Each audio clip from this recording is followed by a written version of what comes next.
Welcome to this episode of My Nissan Electric.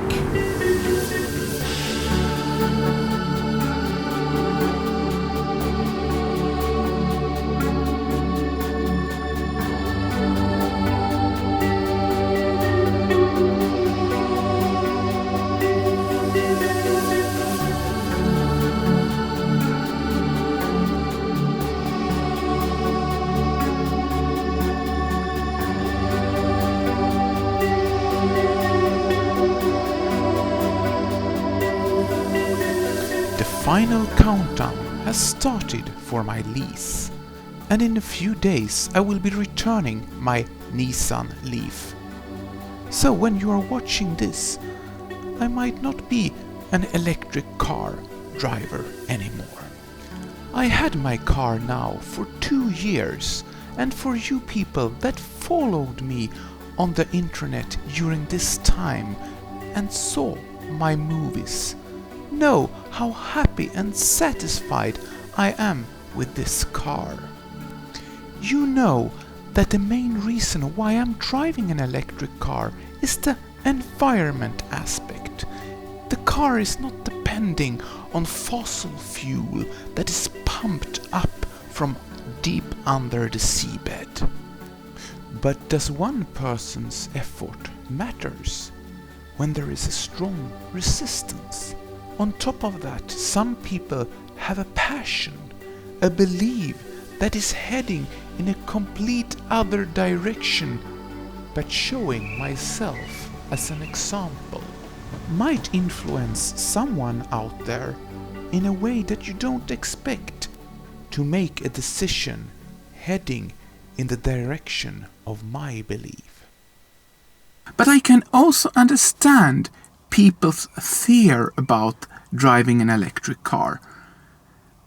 I mean, if you have been driving the electric car, you know that everyday life, when you drive to work and go to the shop and so on for short distance trip, the range is not a problem, even in this 2015 model Nissan Leaf with 24 kilowatt battery. It's the long journeys that is the ghost for people. And the scary feeling when your battery is empty and you need to charge the car for a few hours before you can drive it again. But we are now at a turning point where we see there is already some cars out there on the market with huger batteries, and there are coming more, and especially the hyped Tesla Model 3 that I already have a reservation for. And all these bigger batteries and longer range hopefully will eliminate the fear that normal people have against the electric cars. And the energy that we use to charge our batteries inside our car gets also greener and greener. Thanks to the fact that it's now cheaper to produce a kilowatt hour from a solar system or a wind than to produce it from a fossil fuel plant. So how did this happen? Well, thanks to the fact that governments around the world gave incentives for wind and solar panels, and people like me wanted to have a renewable future, started to buy these products, and that made a demand for the renewable products, and the demand made that the production went up.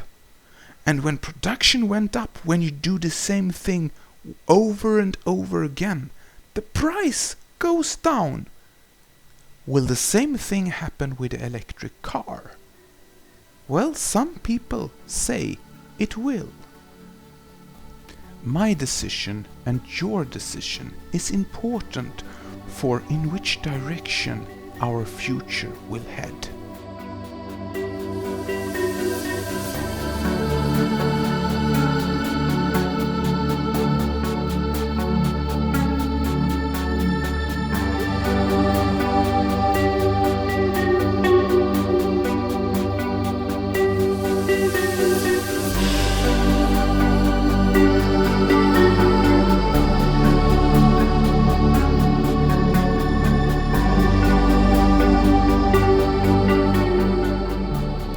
In the last episode, The End, I was announcing my plans for the future since I was not offered a prolongation of my lease.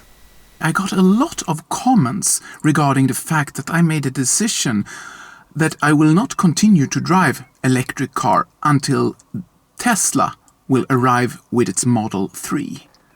I also got a lot of comments regarding the fact that I've made a claim that the dealership don't want to sell electric cars, and the fact that the dealership don't want to prolongate my lease. I also contacted the financial company that actually owns this car, and they also confirmed that I have no option to prolongate the lease and that the car will be sold on an auction site.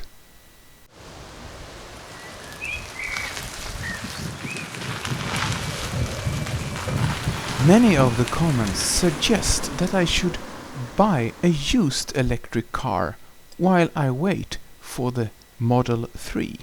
But unfortunately in Sweden the used market of electric cars are not so huge, and the price are not so low as in other countries of the world. There was a lot more comments. Thanks for all the suggestions and ideas.